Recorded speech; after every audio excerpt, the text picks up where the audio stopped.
listeners. It's December 6th, 2022, and you're tuned in to Left Look. I'm here with my friends Jacob. Hello. And DJ. Hello. And we're kicking it again. We're hanging out. I'll be honest, when the intro played there, I don't know why I was expecting the old one.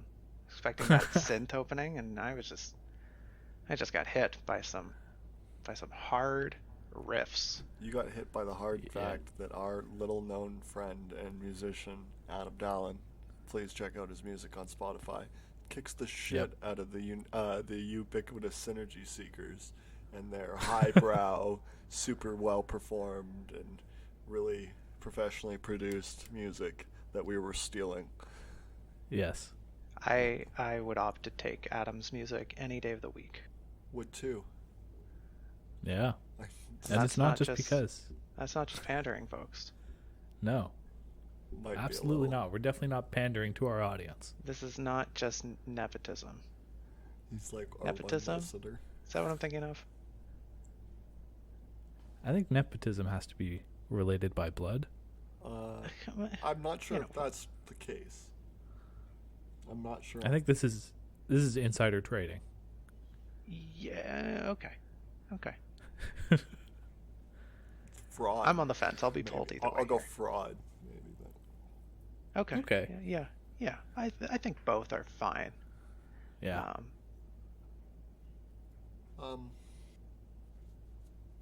So how you guys doing? I'm all right. Good. Oh, that's great. Yep. I just took a lengthy stroll. Whoa. Oh, really? So there's that. Like a hike. Mentally? Not a hike, not mentally. Just around the park, like an hour's walk. It was good. That's good. Dang. Good to be. Yeah, get my steps. Good to be doing. Yeah, stretch out those legs. Yeah. Did you catch any Pokemon?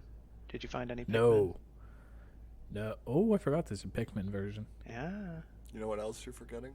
Charles is gonna hit you over it. You're gonna do your little intro. Oh yes, thank you. Welcome to Left Look. This is a premier independent podcast from the Gatto Institute, where we will be taking a look at Canadian international arts, culture, and entertainment to provide you with an unbiased left-wing perspective. Il s'agit du premier podcast indépendant de la Gatto Institute où nous basons sur l'art, la culture et le divertissement canadien et international pour offrir une perspective impartiale et de gauche. Phew. It's a point of pride that we're the only corporate-sponsored socialist podcast on the internet. Yeah, it feels good. Feels good having preferential treatment. Only the Gatto Institute is woke enough to do something like this. Well, they're directed by great minds that are the result of having shadow money of infinite resources being able to pool together for, what's it called? The common good? No. Oh. Think tanks. Because I think that's what Charles wants you to call it. Oh, well. I thought the way he described it to us was thin veneer of democracy we were supposed to uphold. Is that what he said? Yeah. Something like that. Something about smiling. I don't know. Smiling corporate fascists need a little air out of the tires, so your free speech is allowed right now. Yeah, something like that. I'll admit, when I signed the contract, I was in shackles. I don't know about the two of you, but... I feel that you're essentially in shackles when you sign the contract saying I agree with any corporate mega giant on any fucking computer device, that's not a contract. That they basically put a gun to your head and were like, you either remain a caveman or you fucking put your name on this. And it's like, okay. I had a situation today involving that, actually, where I was doing some banking. And obviously talking about banking online, I won't go into the details, but it came to this part where there was just a page of they just said, hey, here's basically 5 documents per section. We're expecting you to read them, but you can't go forward unless you click these buttons that said you did and you agree with everything. Oh. Yeah, so I did read them because I'm pathetic, but essentially it was just a lot of jargon and backwards talk that got them out of any situation, and I went, well, I mean... Yeah, we, technically own your soul, but Mm-hmm. it's whatever. It was funny though because that came right after a section where it had all of these very similar. Um, they were kind of just statements, you know. They weren't these big documents. They were just statements saying, you know, yada yada yada. We're going to give this information to others for this and that. And there were two sections on each of these points. Just I consent or I do not consent. And I was breezing through these, just clicking like, okay, I do consent because I have no choice. And then I went back through them before I clicked to the next page.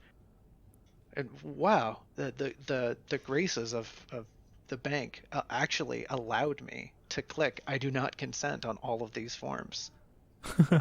Because it was more of a privacy thing, I guess, which, I don't know. It's excellent. Just to put it in perspective at how jaded I've become.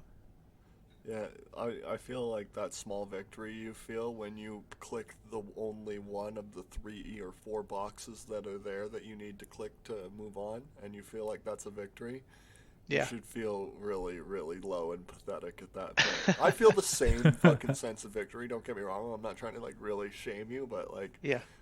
Come on. We should both realize that we're fucking some fucking corporate tech guy's bitch.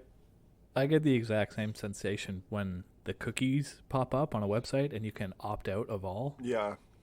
Oh, man. Like, oh, that feels really good, but I know it probably doesn't matter. It doesn't do anything. They're taking it. Wipe my cookies every day, all the time. Like, all my info. Every time I open up my browser, all my info is just wiped. So I get that sensation. I get that sensation daily. Sometimes twice. It's so annoying, but I love it. Just because every time, especially news websites are the worst, and they come up like, buy our crap, look at our cookies, make sure we're not spying on you. And every time I just tell them to go pound salt because I'm going to be back in 2 hours. Anyways, I'm going to move into our first bit. You want to hit me with a stinger? That'd be fucking great.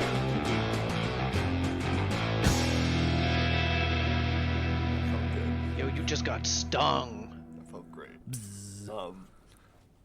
Anyways, 2 weeks ago, DJ brought up a bit about Fair Vote Canada. It was a well done bit, and I felt I was the one at odds. There was the source of contention. I listened to it maybe 3 or 4 times. I'm an obsessive and hateful person. I don't know what to tell you, folks. But anyways, I'm apologizing to DJ because for a lot of reasons. I'm gonna go through them. So first, I was unresponsive to your argument, like right off the hop, right? And it's because I have autism and I don't know what happened. I fucking didn't even respond to it. I just like hopped right to, because I wanted to say you just got to make the everyone vote, right, in the Constitution. Mm-hmm. That's my response to it.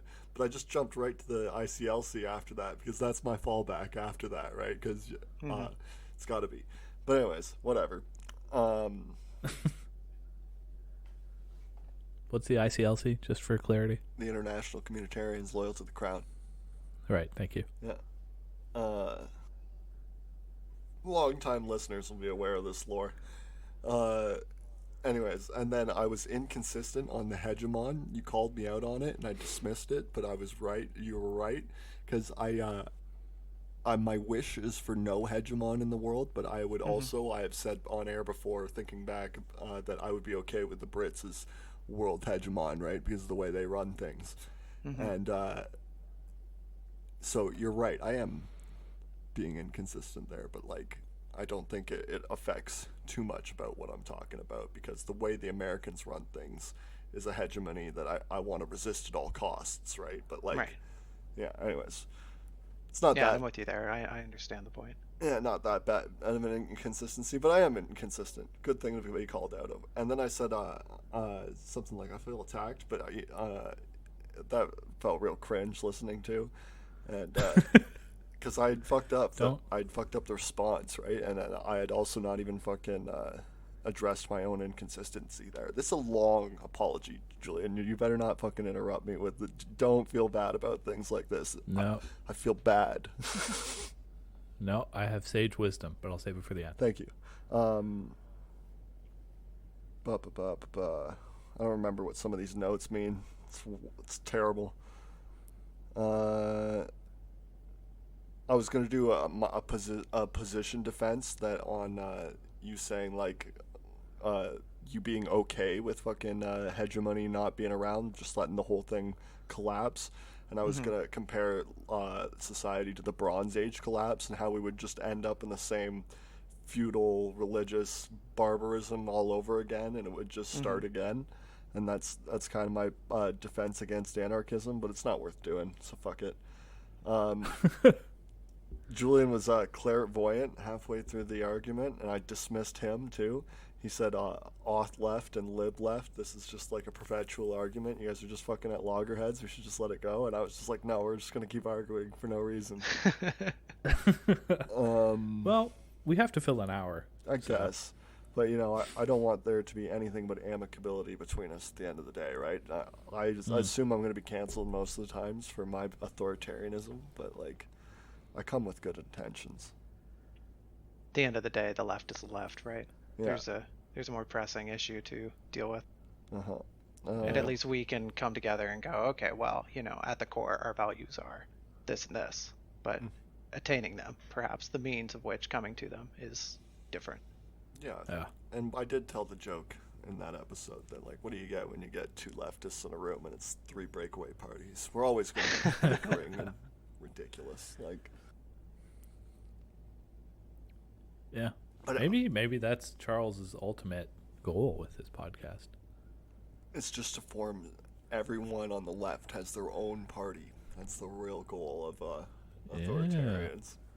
It's just we're all completely powerless, unable to communicate with each other over the simplest and minorest differences, like our opinion of Willow Smith or some nonsense like that. You know what I mean? Like, it's the Tower of Babel all over again. Yeah, exactly, the Tower of Babel all over again.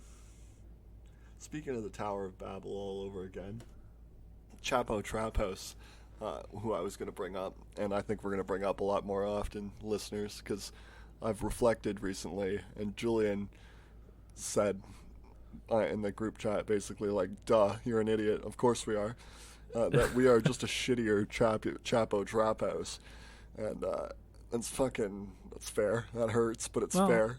I think we're a better Chapo Trap House. I believe so too. I'm well better educated than Matt Kreisman ever. Right? Fuck. And I don't fucking prattle on for an hour about fucking what's his face, Martin Luther. Jesus, give me a break, my guy. Man, you tuned into that content. I listened and enjoyed every minute of it, right? But I'm already convinced, right? That what is he doing with that shit, right? Like, at least I'm trying to convince new people with my shit, right? I bring up the dogs with the titanium teeth and things like that, right? And he's just like talking about the religious persuasions of the American colonists that started in Massachusetts. And it's like, oh man, we're so divorced from that. Like, I understand the impetus to want to go like look back and see where it went wrong, but it's like it's so deeper wrong than that. Like, it's so wrong all the way through. You're never going to find the bottom where you went, oh, we got to fix it here, right? There was a misunderstanding there, right? That's how he kind of addresses his Sometimes, approach to history. I don't know. Well, yeah, he did do 2 entire series called Hinge Points, which, would certainly be those moments where things went wrong. Exactly. There it is. I think at the end of the day, his Marxism is too orthodox, and he still believes that, humans have, like, some kind of choice in this fucking sandstorm of a fucking reality, right?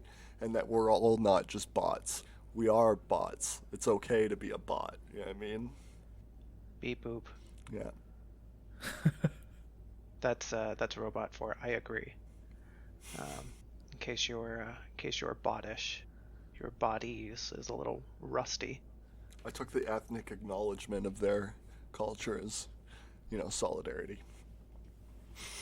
The bodies. The bodies? But anyways, yeah, so we're going to shit on them as much as we can from now on, just to try and attract some views, not out of anything but the greatest of respect for what they've done for the left and online internet culture and everything like that. But Yeah, we probably wouldn't be doing this if not. Yeah, absolutely. To some degree, I wouldn't be. This is the sort of bullying you do to someone you respect. Yeah, respect deeply. Yeah. Yeah. Um, Out of I'll say it, an inferiority complex. absolutely. In my defense, and mine alone, I know absolutely nothing about these fellows, so I am lifted of the burden of sin. But You- you two, you two, No, you are implicated slightly barely.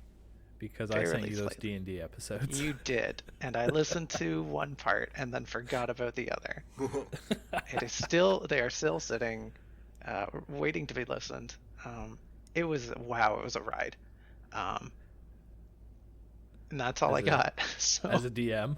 Okay. as a DM, ooh, Chapo, what's going on? I have no idea about what this Dungeons and Dragons bit is. I'm gonna press on. They're paywalled. I'll send them to you. Okay, beautiful. I love that. Fuck those small-time socialists working really hard at their art.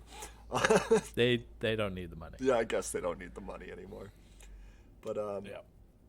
And we Yeah, need the D&D. That's where our bullying becomes very legitimate. you're gonna really hate this first bit, Julian, because all three of them are convinced that James Cameron is like the second coming of Christ or something like that. Why would I hate that? What? Why would I hate that? You're gonna hate the bit I'm about to do about it. Oh, okay, all right. You're I was gonna say, where do you think I got that opinion from? yeah, you're with them on it, and I understand why you're with them on it, right? And he does have this kind of like, I don't know, chapter master of the Space Marines kind of aura about him, like the elite of the elite of the elite of the elite of the elite kind of guy at the forefront of all the greatest events of living memory. You know what I mean? Yeah. And then also just like, if ever questioned, the greatest in his craft at everything, at every level, is how they described him at Chapo, right? Like, I don't know, fucking sound design and fucking everything. Yeah. I don't know the levels of fucking film things because I don't know dick about films, all right? But I do know shit about economics, and I know things about people. And that's why I'm about to predict this Avatar 2 film is not going to make the money it needs to survive, to surpass what it was invested into it. Oh, I think this is a great time for predictions. That's a prediction. And I'll tell you why. Not because James Cameron doesn't have it anymore or anything like that, but it's just like, well, it is partly that he doesn't have it anymore. He's got to be pushing 60, right? He can't be that culturally aware anymore. He hit it. Better He's with almost age. 70. He hit it big with that tree hugger thing with the Avatar, right? Because that's what everyone, the whole Gestalt consciousness feels, right? The consciousness feels. Sure. But it's like this outcry against this corporate rape of the world, of which they have no say in, right? That's what that Avatar was a fantasy escape into, a war against that. But he's going to try and tap back into that again, right? And the Way of the Water is obviously going to have some, right, like paper thin attempt to attach a racialism within the fucking paradise world of our fantasy anarcho-communism, right? It's going to be not as good, right? It's going to be a second time around, right? So it's just going to have that effect where it's not as magnificent, right? Not as shocking. Yeah. Mhm. And possibly. it won't do as good. I remember getting a video game right after that movie came out, like a AAA video game called the Avatar game. It was just called the Avatar game. And I remember it being garbage, and it was a AAA priced game, right? Yeah. Like, I can't remember what that would be at the time, right? But like nowadays, it's like ridiculous amounts of money. It's like $80, right? But Oh, geez, Yeah. 100 after tax. yeah, back then I don't even know what it would have been, 40, 50 Yeah, maybe bucks. like 60 after tax. Yeah, I don't know. Money is so in flux. It's why I went into heavy debt, because the greatest protection against inflation is debt. But This is true. anyways, Yeah, I guess the preconceived expectations you have after, a sequel is always liable to what came before it. That's a fair criticism, right? Sorry, maybe I misunderstood what you're saying, but I think what you were trying to say was that I have a preconceived conception that all sequels are, contained by what came before them. Yeah, kind of. I think just no matter what, no matter the incident, a sequel to a film is always going to be judged against those that came before it. Mm-hmm. So, even just more broadly speaking, everybody is going to be... regardless of how well this new Avatar does, we're going to judge it based on the first movie. Simply because it is a sequel. I'm going to judge it financially. I think that's how they were judging it on the episode too. End of the day, slave to capital. Yeah. So you don't think it'll even break even, eh? No. Can we put a number on that? Do we know what it cost? Yeah, that's a good question. I can look right now. I don't know if I can find budget $250 million US. Oh, come on, never mind then. That's ridiculous. I thought he'd spent like $2 billion or something like that. I think that's over the next 4 movies. Oh, okay. Well, yeah, he'll probably recover that over that fucking... Never mind. Knows what he's doing. Should we predict a dollar amount, though? Oh, a dollar amount? $2 billion. I can see $1 billion. $2 billion worldwide. Yeah, 2. That's pretty close to what the first one made. Yeah. I wouldn't be too surprised. Definitely $1 billion. I can see it doing. Julian, just based off of hype alone. It's 10 years later of 7% inflation per annum. Right, but I can't do that in my head. Yeah, but you can just be like, yeah, money ain't as worth as much. You can do that. Yeah, true. Ticket prices alone have doubled. Yeah. I was I think we mentioned last episode we're planning kind of an excursion to go see the film as a group, and I recently found, you'll remember the Buck and Doe, the infamous Buck and Doe, right before COVID, like literally the day of the lockdown. Yeah. And I'm trying not to name names here for privacy's sake, but it was Adam and what the crap, dude? Come on. Anyways, at this Buck and Doe, I had won some of the door prizes. Piddly little things, but I don't know if it was part of the prize or if one of the organizers gave this to me as kind of I sort of just showed up and helped, put the venue together because I was commuting with somebody who was on the team, so to speak. Anyways, sorry. This gift that I had gotten was a gift card to, Silver City, Cineplex and whatnot, $25 gift card. And at the time, that felt like, hey, not too shabby. I found this card today and just looked at it and went, well, geez, maybe that'll get me some popcorn if I'm lucky. Yeah. And man, that was such a crappy feeling of like, That's wow, concession. free money, it'll get me nothing. This is worthless. Thank you. Free money. But yeah, anyways, I was going to mention that, Julian brings up a good point that they're slated for another 3 movies after this one, which is bonkers. I did not know that. I knew that. They're going to Planet of the Apes this one and just make ungodly amounts of money over merchandise. Yeah, really. They have one like slated every 2 years until 2028. Hell yeah. That's Can't wait. nuts. Star Wars at one point was talking about making a continued Skywalker saga movie every 3 years for the rest of the century at one point. And they fumbled that. Because they were gonna do a mainline series opposite to one of those offshoot stories, weren't they? Yeah. That's crazy. And they could have, but I think they just fumbled it. The sequels all just nosedive. Nosedive. Yeah. I kind of like nosebomb. Nosebomb sounds like you're doing coke. They were probably doing some of that too. All right. Hey, let's do some nose bombs. When you say it like that, I don't like it as much. So okay, where was this going with James Cameron? He's old. Never He's mind. off the track. they seem to know what they're talking about, and so does James Cameron. Apparently, they did this bit where a Hollywood executive had seen Avatar before it came out. It was kind of like, cat people fucking protecting a tree world, and he goes, listen, either you like this movie now, or I don't want to see your face when I make all the money. That's what he said to him. The guy's got like a god complex, right? But they all believe, because of what he's done in something they really respect, which is film, that he can do that, and that's fine. For some reason, I don't know why they think that. It's so odd. Right? Yeah, it's funny when you start respecting people like that. You're willing to give them a lot of leeway. Oh no! A lot of leeway. Musk.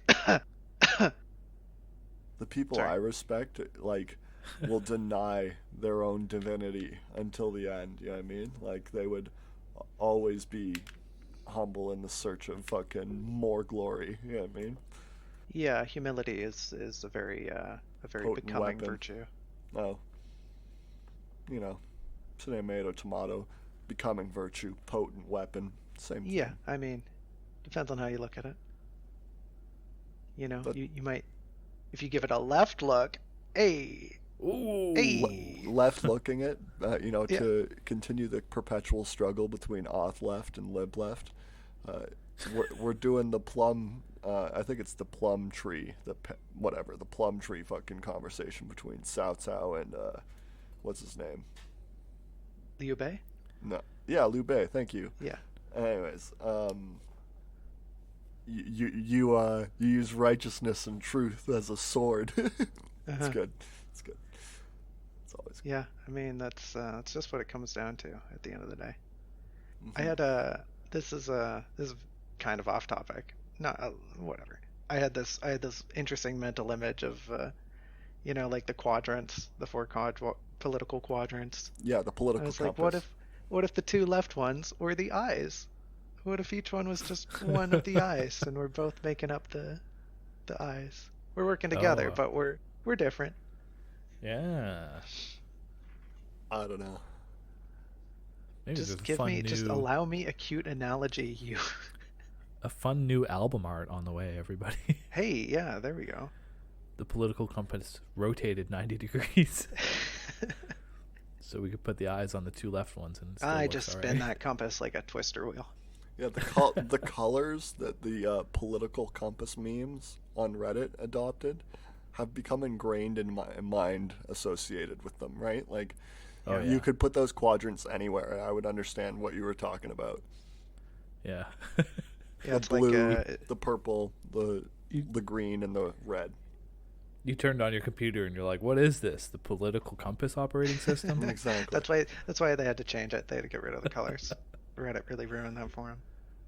Were you guys on the political compass Reddit page for the Civil War and the in the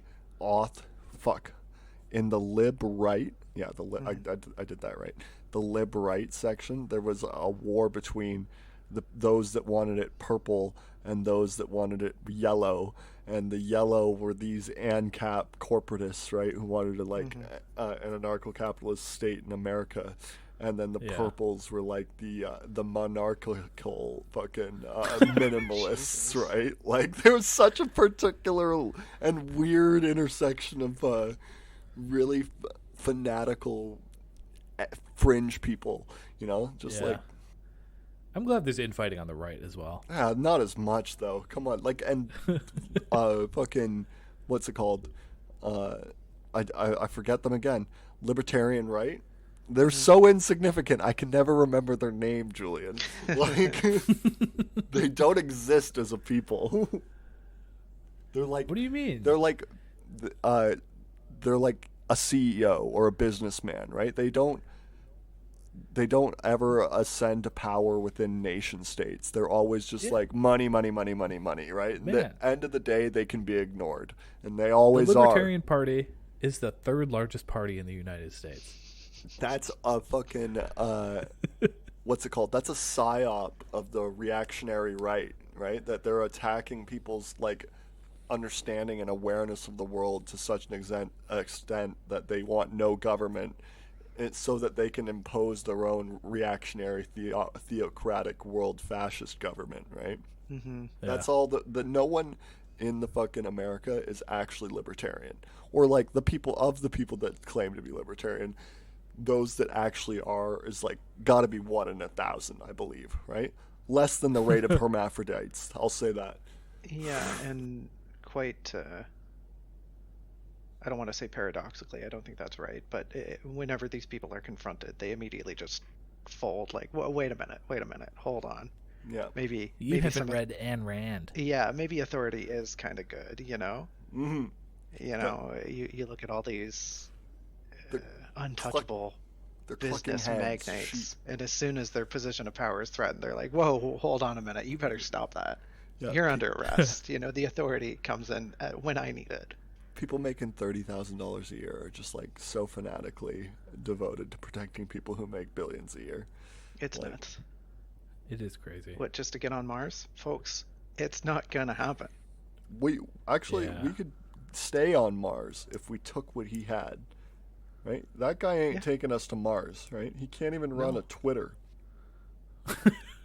I was right, by the way, a couple episodes ago. This should seem to bankrupt him, that fucking Twitter escapade. It seems to have done numbers, but I also read that he is currently, or I don't know when this was, the information was gathered, but he was reported to be the wealthiest person in the world this year. Yeah, it's got to be before this purchase. Has to be. I think it was. I think the data was collected like late third quarter. I don't know. He spent $44 billion on something that was overvalued at $12 billion, right? Mm-hmm. So he takes a $30 billion hit. Bezos has at least got a leap above him on that listing on now. Yeah, I would think so. But what's Bezos gambling on? He's betting his nuts. Bezos is retired. He thinks he's apotheosized. He's just trying to recover his like public image now with what's it called? Philanthropy. No amount of, I hope this gets to him, no amount of philanthropy will ever redeem you in the eyes of the masses, right? None, right? No, he's a lizard forever now. Yeah. Yeah, but you know, some well-placed bribes could at least get him out of the house once in a while.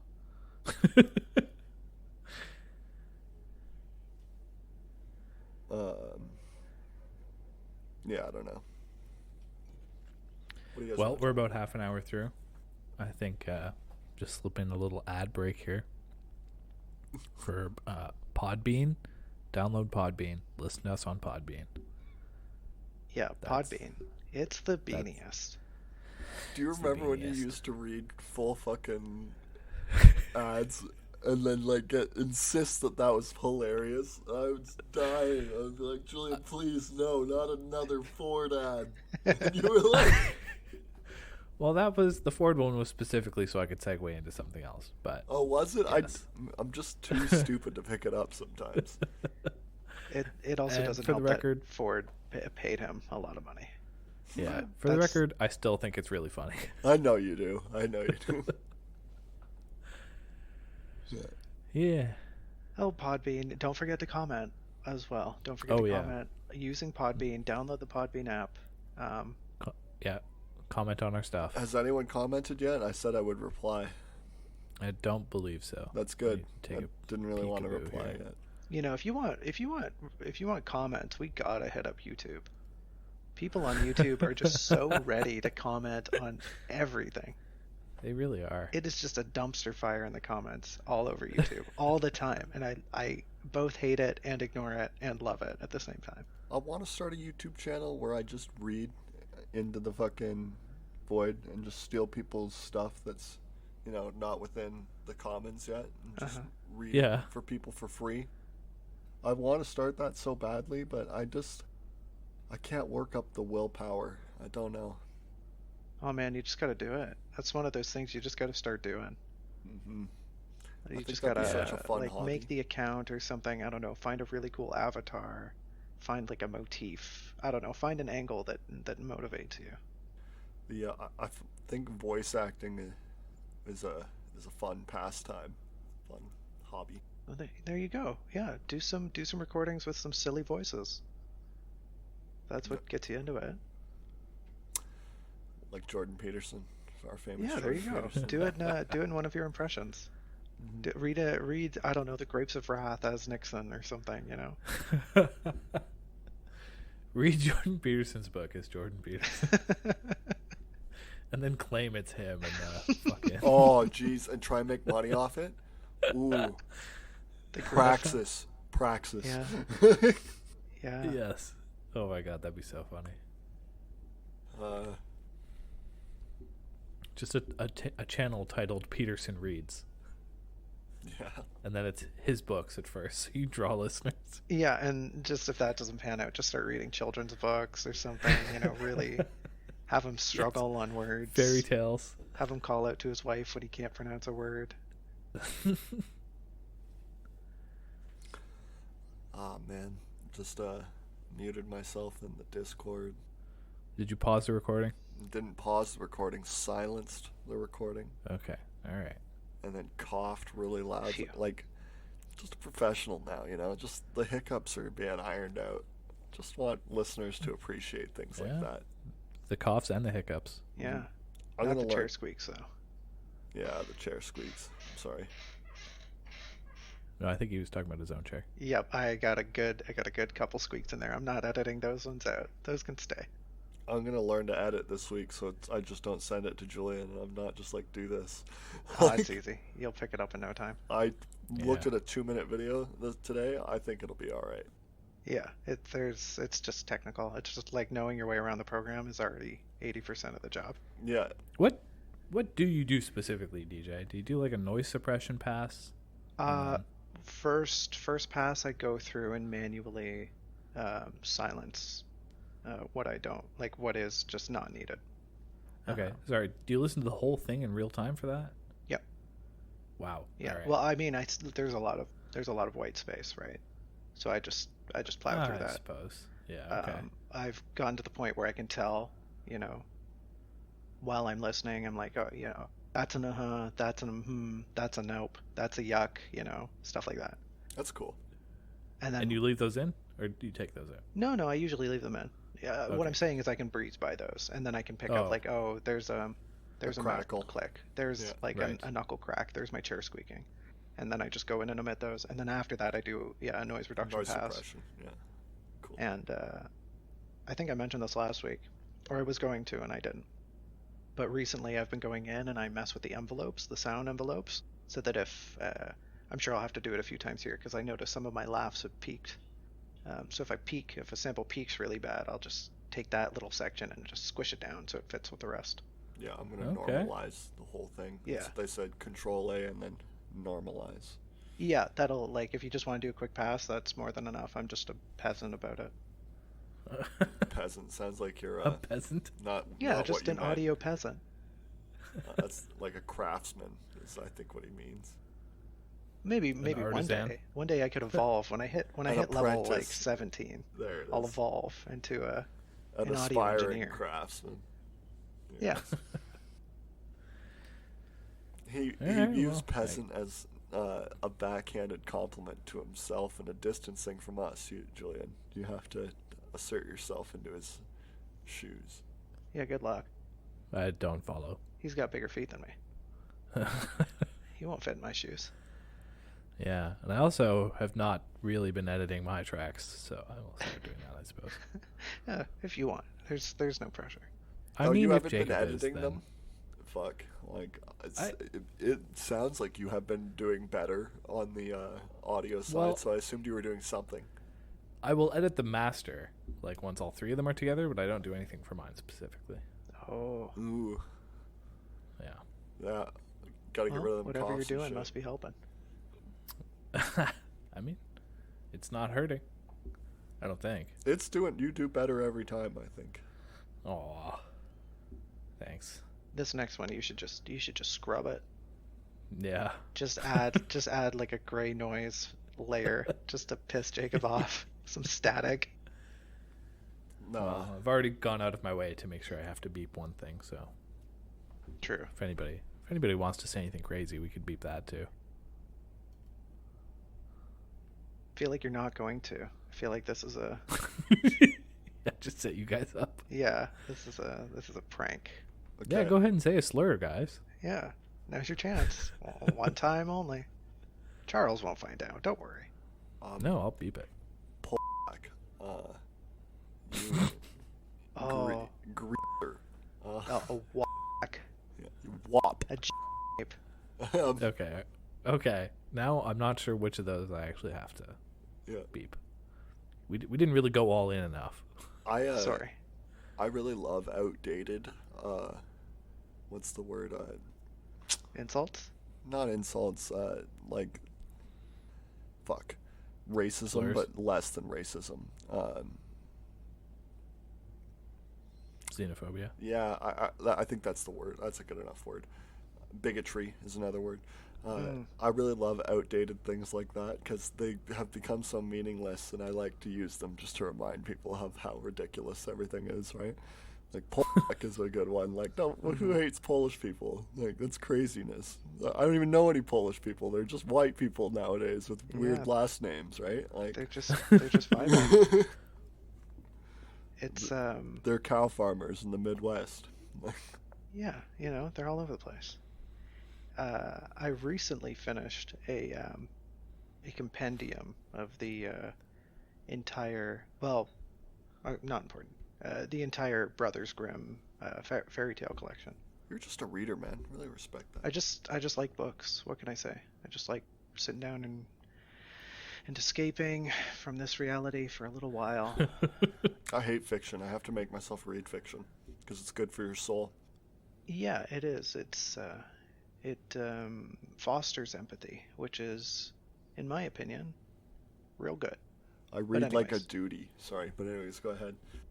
Brothers Grimm fairy tales. What I was going to mention here is just while you brought up Polacks, it reminded me that a lot of these fairy tales they'll have a character will just be a Jew. Yeah. And the character will just be a Jew, and they will usually just be a terrible person. And just like, wow, 19th century Germany, could you maybe stop that? Yeah, I know you can't see where this is heading, but you you guys need to lay off. I have in my personal life, in my personal relations, always have had and have used the word Jew as like as a term of fucking shorting someone. You know what I mean? Uh-huh. Like a derogatory. Yeah, I mean, to gyp someone, it's in the same vein. Exactly, right? With no hateful connotations about the people whatsoever, right? Because I have none of those, right? And it's just kind of another way to speak, right? It's faster than saying you didn't meet your obligations there or something like that, right? Yeah, or you swindled them. Yeah, exactly. It's faster. It sounds more Anglo. I don't know, but I've had to stop using that really recently because all of a sudden anti-Semitism is like ridiculously large and in charge again. It's like, God damn it, Kanye, just get yourself together, will you? Like, He's way past that. He can't is get so together fascinating. He's so interesting to watch. Milo Yiannopoulos. You saw Kanye on the Tim Pool show, I assume. Yes. Milo Yiannopoulos is on that show. That little cockroach has survived somehow, and he's there. But he made a prediction that I'm going to back on this show that Kanye's going to get Britney'd. He's going to get placed in a conservatorship like soon. Yeah. I heard his what was it, the publishers, what the executives or whatever were discussing it. Yeah. They had met to the boy is being naughty, let's take away his toys. I fully support that. I hope everyone gets to watch as corporate capitalism goes, yeah, this man's not powerful anymore. And in fact, we put him in a funhouse. Like, the machine exposed bare. But it will happen, and it will happen for the good of everybody, too. Right? Like, I gotta wonder if that will just amplify his views, though. Like, not significantly in the short term, but I think everybody that hates Jews now will be like, oh, well, they put him away. He must be onto something. Oh, really? That's my fear. Yeah, I could see people playing that angle for sure, those Jewish executive boards, like, hoarding their money, taking it away from Kanye, taking such, like, a disgusting, toxic view like that. I saw a comedian do a bit weeks ago about that exact same thing. That he was a Jewish man, this comedian, and he goes, I was disgusted by everything Kanye said, but come on, my fellow Jews, could we have canceled him any quicker? You know what I mean? Like, Yeah. he did like a bunch of things, like Colin Kaepernick and like a bunch of, like an Iranian woman who was protesting about it, and he's like, and we canceled this motherfucker like the second he spoke out against us. Like, and I was like, that's really funny, right? Because like, there are a lot of Jewish people in the entertainment business, right? Doesn't mean anything. This means nothing, right? Yeah, like, and this is kind of the point I was trying to get with bringing up the Brothers Grimm is, this was, maybe half a dozen stories out of, I think, over 100 in this volume of the compendium. I think there's over 200 in total. And okay, there's Jewish people all over doing things. mm-hmm. I don't want to say like these stories are alleviated in exemplifying Jewish people in an absolutely heinous role, but for one story out of 100, it's I don't know, it lends credence to the fact that okay, that was hate. 5% was hate, which is still bad, but given the time period, all right. I mean, I guess things could have been way worse. But at the same time, there's Jewish people just doing normal people stuff. There's Jewish people doing money stuff, They're just normal people at the end of the day. Yeah, they are just normal people. It's just a religion. They're just, doing their Hebrew thing. It is just a religion, and any like association with like a cabal type thing that the right associates with them is just historical happenstance, in my opinion. They're a second-class citizen that can only survive through being educated, so they end up in financial services and things like that. Ooh, right? Like, ooh, so scary. Like, the Jews must be in charge of everything. No, how could you draw that line from, like, A to B? The rich people are in charge of everything, you fuck. You moron. Yeah. Like, yeah. Capital is in charge of everything. Yeah, and, the rich person in charge of everything could totally be Jewish. That's not off the table. No, I think it is off the table, honestly. The richest of the rich are not Jewish. I'm not saying they are. I'm saying they could be. They could be. Yeah. It's. Well, I guess capital doesn't care, but like and there may even be a few among the whatever echelon you were picturing, right? Yeah, for sure. But what I'm saying is the historical fucking implications has kept the Jewish people from ascending to those heights, no matter their fucking collective success under capital or whatever you want to fucking talk about, right? Like, they're still repressed. End of the day, like. Yeah, and I'm just gonna spitball my own personal theory here. I think if there is like more Jewish people at the higher echelons of society, and I don't think you can conclusively prove that. No, they're overrepresented is what you mean, is all we mean then. Like, compared to their population. If they are, I think that goes back to, is it the Torah? Yeah, it is. That's a really wild theory. Go ahead. Shut up. You see where I'm going. Yeah. It explicitly bans like interest rates, right? Because they understood that to be like a destabilizing force in society. And then when the Romans rolled in, or like basically anybody who conquered the Jews was like, hey, we're building an empire, we're using interest rates. The Jews just kind of like shrugged and went, okay, well, that's awful, but we understand how that works and we will try to take advantage of it. That's my theory. That's a hunch. Yeah, that is not what I thought you were going to say. I understood that. I've seen this theory several times. It's not my own. And from Jewish people, because it sounds kind of fucking delusional and crazy when I say it aloud, but I like it. That when the Jews were conquered several times, first by the Babylonians and then the fucking Romans later, right? That they became, and then were cast into the diaspora. They became a people and a religion that could be only maintained through their devotion to the Torah, right? And because of that, they became a very literate people compared to the barbarism that surrounded them. And that alone could explain their fucking overrepresentation in financial services and the like today, right? Like, it's just so innocuous, whatever the fucking, so ridiculously not a thing, whatever the answer is. You know what I mean? Yeah.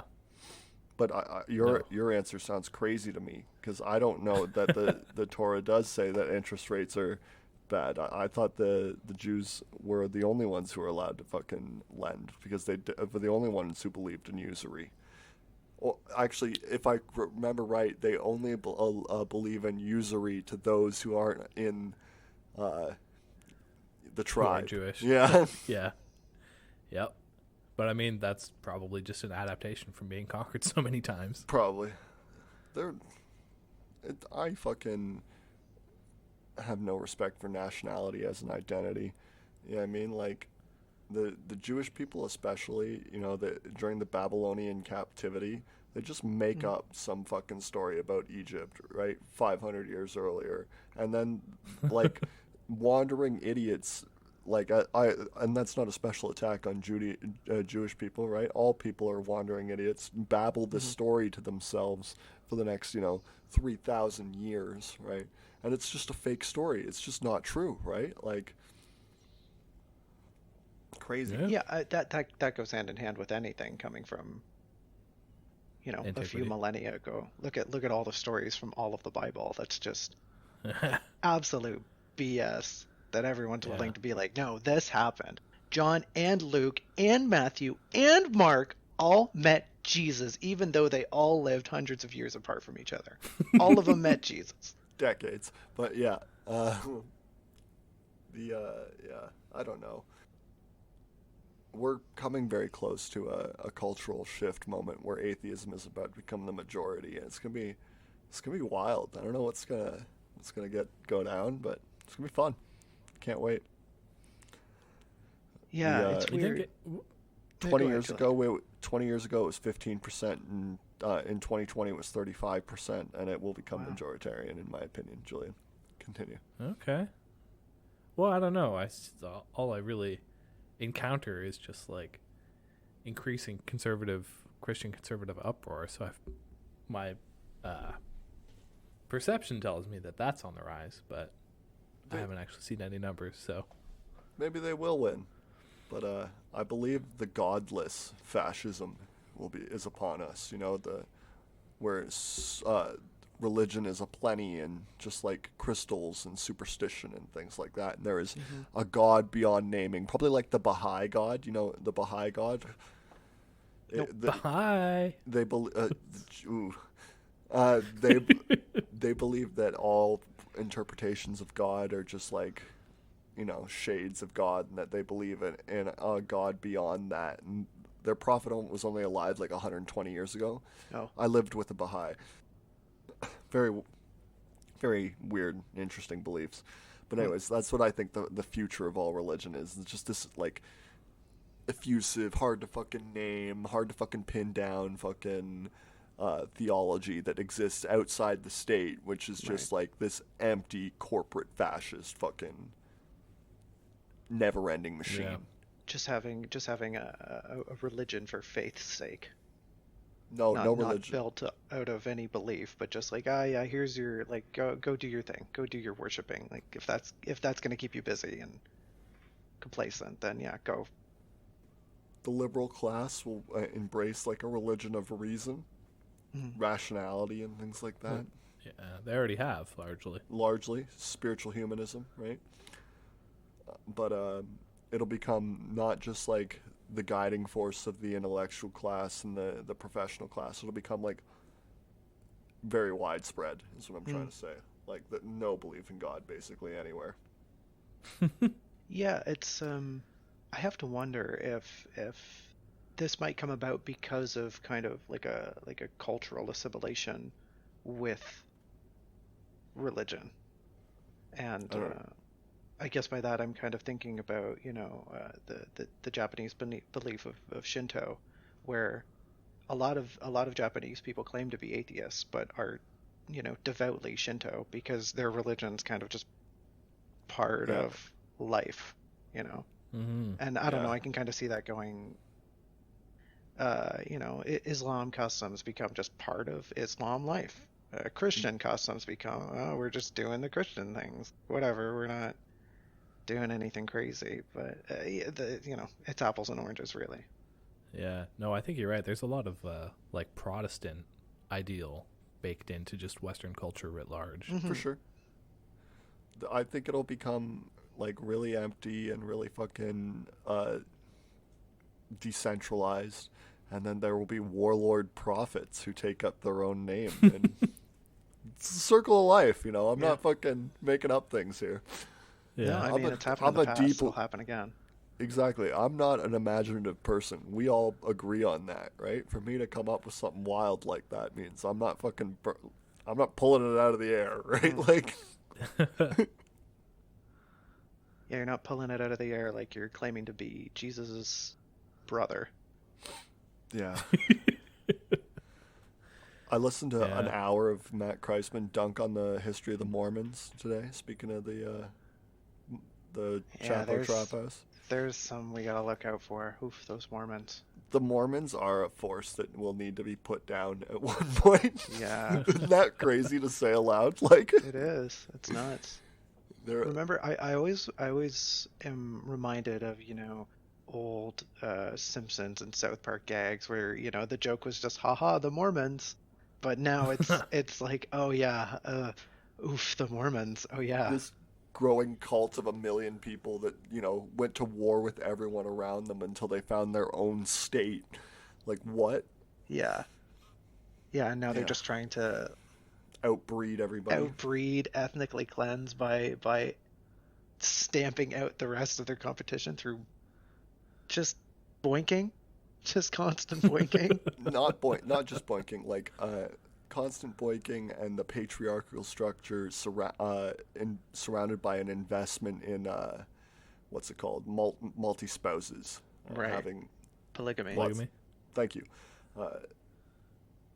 Yeah, you get that investment through polygamy because then the leadership has something to fucking lose, right? Like, and it replicates itself really well.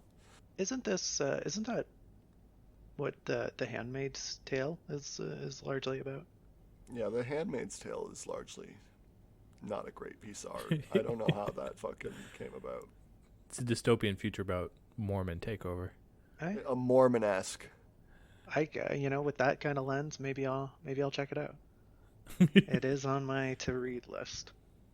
Yeah, come back to DJ's book corner next week. Oh man, if there was interest in that, I would definitely do like a 20-minute segment every week, just on, hey, here's what I read this week. It's good, but I have like really high demands for my dystopian fucking fictions, right? Because you base it on reality, right? And reality is really knowable. So if you fuck up anything, it's really like easy to point out, right? Like, well, that can't happen because of this, right? And you just go, well, fuck you. Yeah, wait a right? minute. This isn't dystopian. This is just fantasy. Get out of here. Exactly. I need my dystopia to read like history, right? In the second term of President DeSantis, right, where he revoked fucking the right for the judiciary to oversee the legislature's interpretation of the Constitution, right? Like, just fucking really slow, meandering, and then all of a sudden punchy historical events where lots of people die. You know what I mean? Like, sounds like what you really need to do is hop in a time machine and just go forward 20 years and just pick up a history book. Oh my god. Could you imagine how fucking weird it's going to be 20 years from now? You know what? Just with what's happened in the last 20? Man. I was going to do a bit about that. It's close to the end of the episode. I'm going to ask for like 5 minutes of your time so I can do this bit. Sure, if you can do it in 5 minutes, I don't mind listening. Less than. Sure.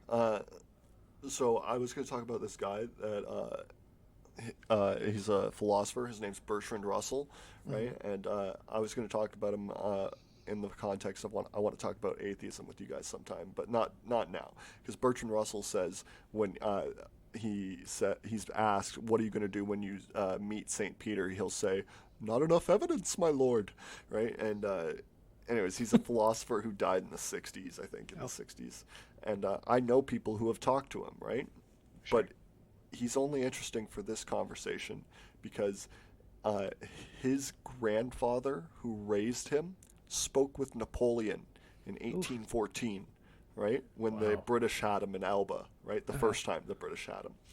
And that is just such a fascinating fact to me, right? Like, someone who I'm one conversation away from is himself one conversation away from Napoleon, right?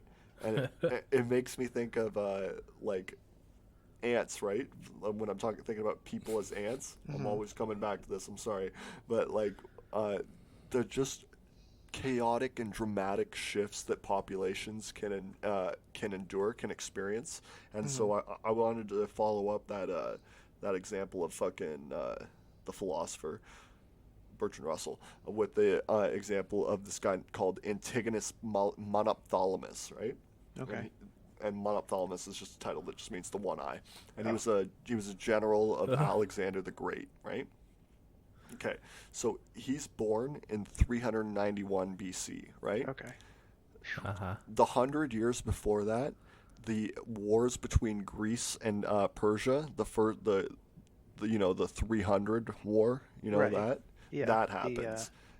And I then forget the also, it's called the Peloponnesian. I was gonna say that. No, sorry, it's not. It's the Greco-Persian Wars. And Okay. then also in that century is the Peloponnesian Wars, which is the war between Spartan and Athens, right? Right, So this right. guy is born like 40 years before that, right? Sorry, like 40 years within that, right? Okay. Huge major tectonic shifts in the political sphere, right? And then in his lifetime, Sparta loses the hegemony of the world, basically, to Right. Thebes, right? And then Thebes loses it to Macedon, and then he watches Alexander the Great take over the world, and then he takes a big chunk of that world for himself and attempts to take over the world and dies at the age of like 92 or some nonsense. Holy And when he dies, as he dies, the Romans and the Carthaginians are about to square off for their first fight, Yeah. right? That's pretty crazy. Wow. And that's one lifespan, right? So when you're talking about what's history going to look like in the next 20 years, I expect we're going to see some wild shit over these next 40 to 60 years, man. Like, We have to, right? Yeah. It's Yeah, I going to go guess- down.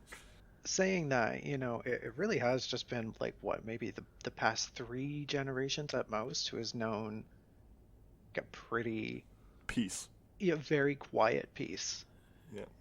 Like since the Second World War. Yeah, basically. since then. The Pax Americana ends, right? Yeah. Chaos rules, right? Yeah, as soon as that falls apart, we're just gonna go back to the nutty, Blood for the blood god. Yeah, Skulls blood for for the the blood skull god. throne. Right, Yes, exactly. yes. Very good. Yes, blood. That's really good. That's a good, fuck. Rat man. I could have gone harder. Oh, you. I know you could do an incredible job. Really devote yourself to the role. All right. What's it? Summer's coming. Ha, fuck you. Summer's coming. Bye.